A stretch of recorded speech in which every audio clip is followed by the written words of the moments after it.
Test 8. Instructions. You will hear a number of different recordings, and you will have to answer questions on what you hear. There will be time for you to read the instructions and questions, and you will have a chance to check your work. All the recordings will be played once only.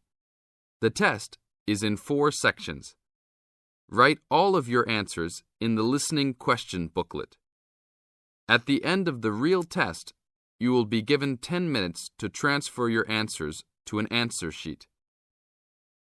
Now turn to Section 1 of your booklet. Section 1. You are going to hear a conversation which happened in a travel agency. First, you have some time to look at questions 1 to 5.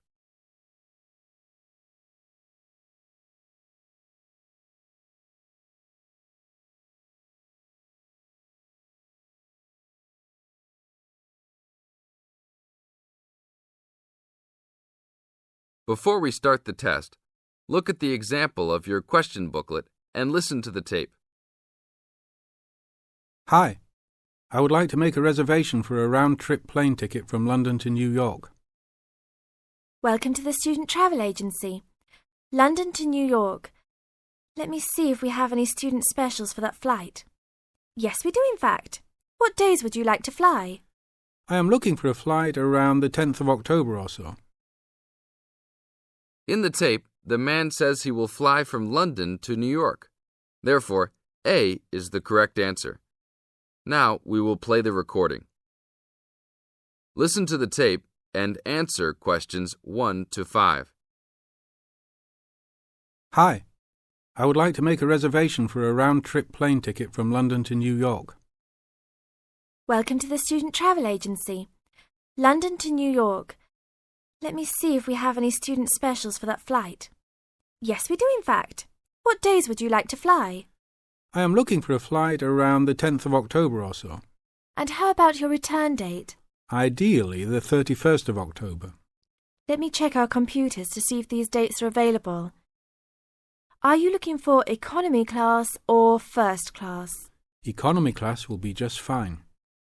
We have an open flight on the 10th, but for your returning flight, the 31st of October is already fully booked. If you want to upgrade to first class, there are openings for the 31st. Just a few seats left, though. How much do I have to add for first class? First class will be around 20 to 25% more.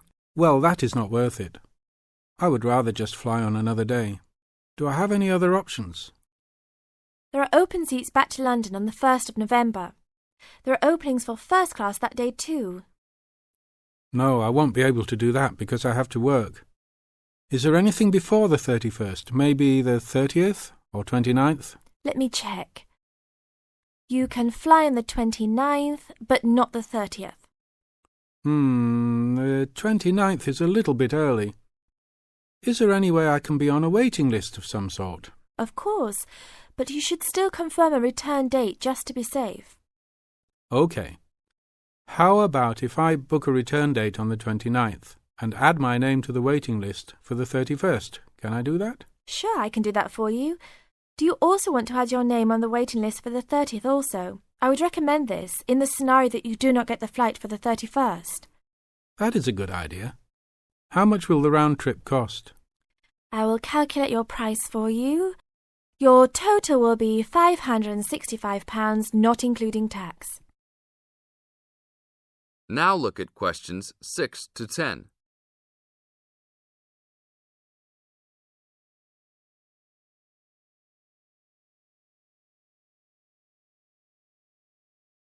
Now listen to the tape and answer questions 6 to 10. That's not too bad. Is there any discount for students? That is already including the discount. Without the discount, the price is easily over £600. OK, that sounds good then. Please put me down for those dates. I will need your information. Name and student identification number, please. Kenneth Conley, student ID 92123020. Your phone number, please. 8705 2109. Please tell me your mailing address. 354 Westchester Drive, London. Thank you very much, sir. How will you like to pay for the ticket? I think I will pay in cash. Well, you don't need to pay right now, just when you come to pick up the tickets. You will need to pick up the tickets at least 2 weeks before departure. That is no problem. One quick question. What happens if for some reason I need to cancel my trip? The student discount tickets are unfortunately non-refundable. However, if your cancellation is before 24 hours of takeoff time, then you can reschedule your flight for another day. If the cancellation is within 24 hours, then you forfeit your ticket. I understand. Well, thank you very much. I will see you next week. See you then. This is the end of Section 1. You now have 30 seconds to check your answers.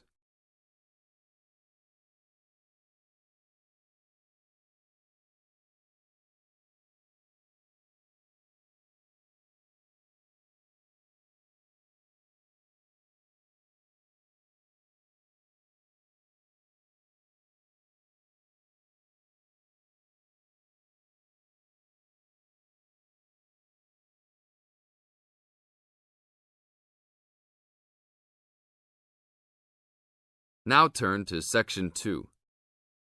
Section 2. You are going to hear an orientation talk. First, you have some time to look at questions 11 to 15.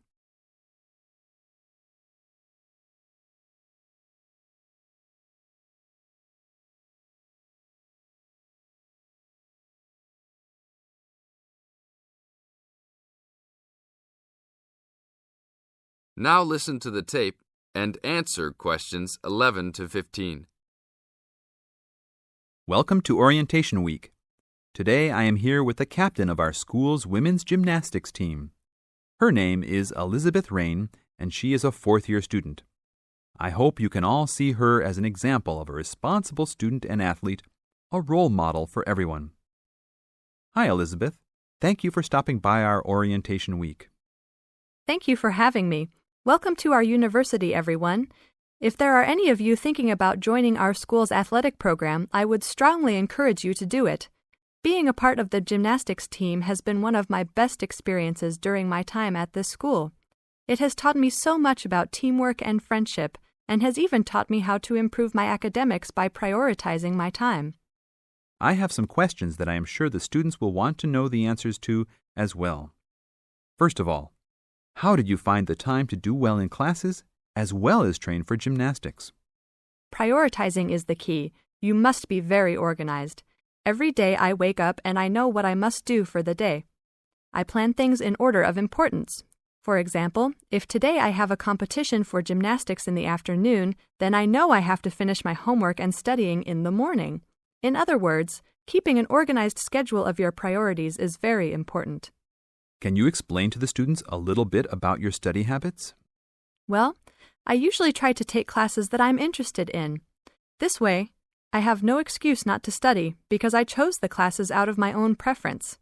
I separate my study time by class. For example, if I have 5 classes for this semester, I will study for 1 class a day from Monday through Friday, and then review for all of them on the weekend.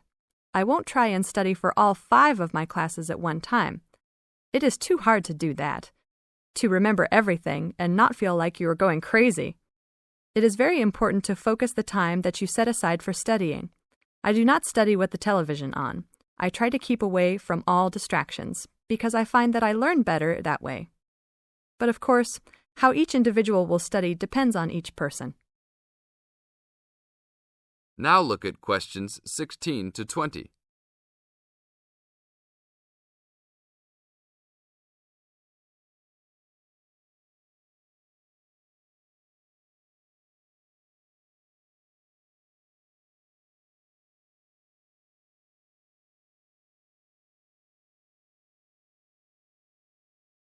Now listen to the tape and answer questions 16 to 20.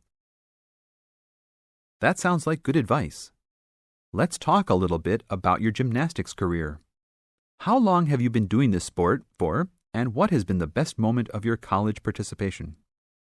Well, I've been participating in gymnastics since I was a kid. My parents got me involved in the sport. The best moment. I would have to say that there is not one single instance that stands out in my mind as the best moment, but more of a whole experience. My first year in university was definitely one of the best years of my life. I met my best friends that year and really learned to grow up and be independent. Our team went to the national championships that year, and it was an incredible experience, so I would count the whole year as my best experience in college. How about the worst moment? It is true everyone goes through bad experiences. My worst experience would have to be the fall of last year when I broke my wrist. I was unable to participate in sports for the remainder of the year and had to learn how to write with my left hand. I guess when I look back at it, though, even though I wouldn't wish this to happen to anyone, this experience definitely made me stronger as a person. It taught me to look at life with a new perspective and to really value the friends and family that are important and close to me. Thanks for your time, Elizabeth. Do you have anything else you want to tell the new students? Just have a good time. Don't stress out too much, but be responsible for your actions. Work hard and play hard. That's my motto for life. This is the end of Section 2. You now have 30 seconds to check your answers.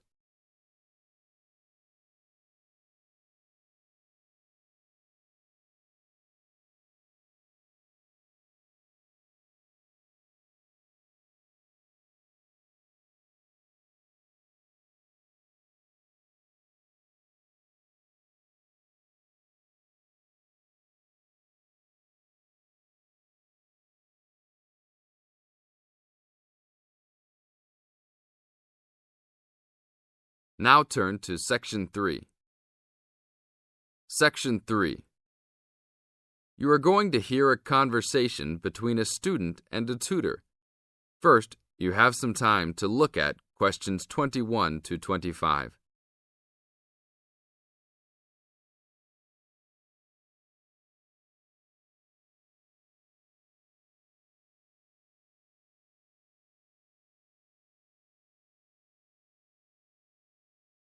Now listen to the tape and answer questions 21 to 25.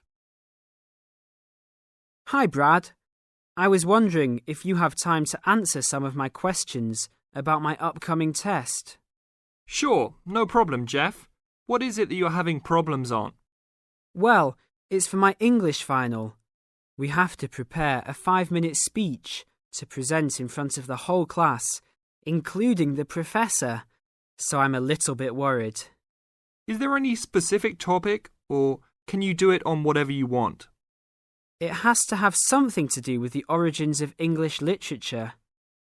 I'm thinking of doing it on Shakespeare, but I bet many other students will have the same idea. That's fine. Don't worry if others are doing the same thing. As long as you do a good job, that's all that counts. A good professor will grade all students fairly. You really think so? I suppose Shakespeare is the most famous author, so it should be fine. Besides, Shakespeare has so many works. You only have to choose a couple of them and talk about those. I guess you're right. Do you have any advice about how to prepare a speech? First, you need to select your topic. Have you done this yet? Yes, I have lots of information on Shakespeare. Good. Next, you should do a research on a specific topic. Do you have a deadline for which to turn in your speech topic? The deadline is next Tuesday. So you should have a detailed outline of what you will say by then. Do not just turn in a piece of paper saying Shakespeare on it. That will not give your professor any idea as to what you will be talking about. OK, so you think I should write out an outline of my speech? Of course! Writing your speech out in outline form is essential. No one could give a speech from scratch. Even the president must refer to his outline when giving a speech. An outline will give you a good structure to base your speech on. Now look at questions 26 to 30.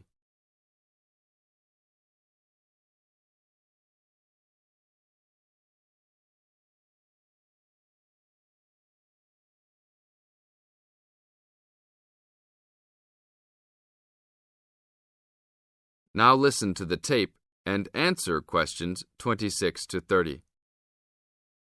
That's true. I was thinking that I would do an outline last, after I figured everything out. But I think your idea is better. What should I do after I have an outline prepared? You should then write the speech out, word for word, what you're going to say. This is so you'll have a firm idea of what you will say. It doesn't mean that the speech you will give will be exactly the same, but at least you have a fairly good idea what the final product will be. At this point, I can read it over for you if you want. Really? That would be great. I would appreciate that so much. No problem. Once you write it out, the next step is to practice giving the speech. At first, you can do it in front of the mirror, so you can see your expressions in your presentation. After that, you should practice giving your speech to some friends. I can listen to it for you too. That's a great idea. I really owe you a big favour then. Sure, you can do my Latin homework for me. Just kidding. Seriously, don't worry about it. I can help you with anything you need. So when is the speech due? Well, the speech topic is due next Tuesday. The speech itself will be due next Friday. I can help you any time you want because I have no tests this next week. Besides, I'm an English major and Shakespeare is one of my favourite authors, so helping you out will be no big deal. Thanks so much. Well, I'm going to the library to get started on all this. I'll call you tomorrow. See you tomorrow then. This is the end of Section 3. You now have 30 seconds to check your answers.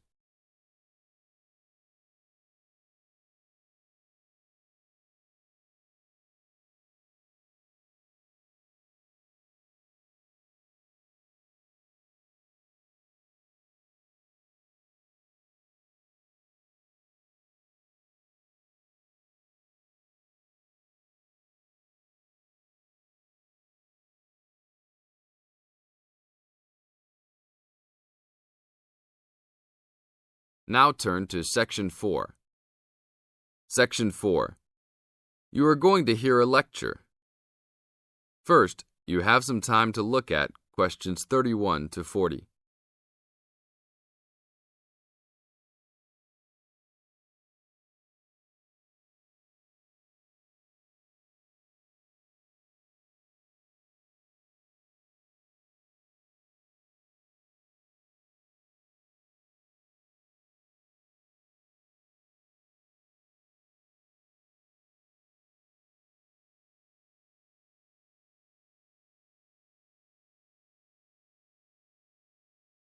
Now listen to the tape and answer questions 31 to 40.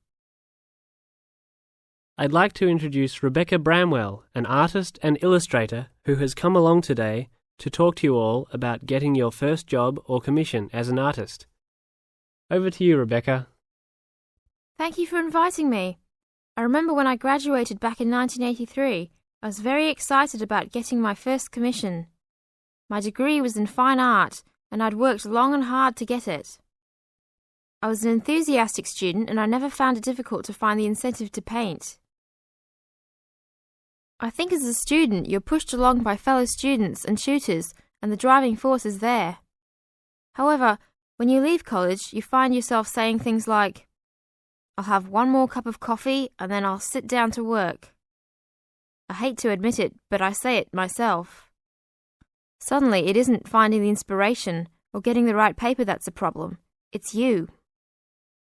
In my view, there are a number of reasons why this happens. It's a real challenge making a decent living as a new artist.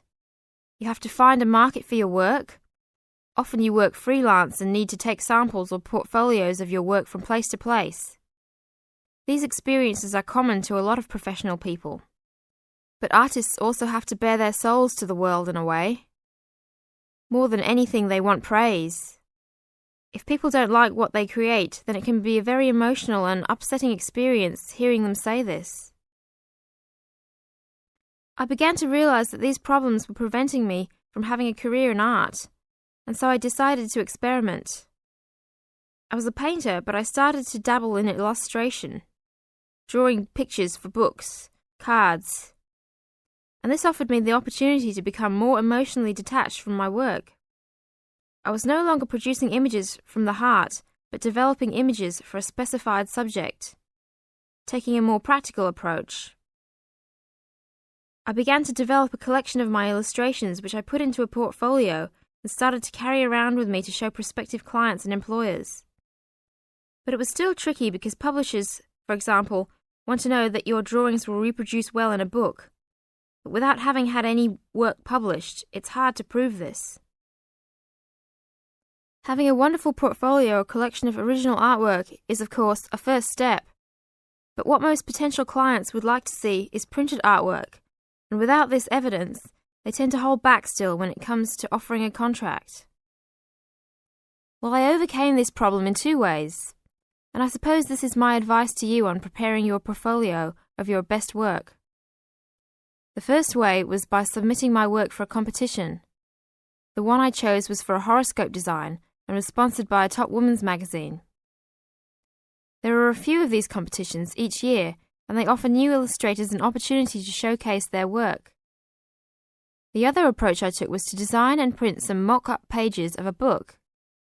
In other words, I placed some of my illustrations next to some text in order to demonstrate how my work would look when it was printed. Perhaps I was lucky in that I had taken a degree that provided me with all-round creative skills, so that I could vary my style and wasn't limited to a certain technique. I think that is important. The art world and many other creative fields do try to pigeonhole people into snug boxes with an accompanying label. I think you should try to resist this if you feel it happening to you. If you don't, you'll find it difficult to have new work accepted if you try to develop your style at a later stage in your career. Nevertheless, when you start out, and particularly when you're going for an interview, it's important not to confuse people by having a lot of different examples in your portfolio. One remedy for this is to separate your work into distinct categories. In my case, I did this by dividing my design-inspired illustrations from my paintings. It is then easier to analyze the market suited to each portfolio, such as magazines, book jackets, CD covers, etc. Working under two names is also useful, as it clarifies the different approaches and offers a distinction between them. I think it's been hard for artists to be recognized in anything other than the pigeonholes that they have been placed in. Luckily, these barriers are slowly being demolished. This is the end of Section 4. You now have 30 seconds to check your answers.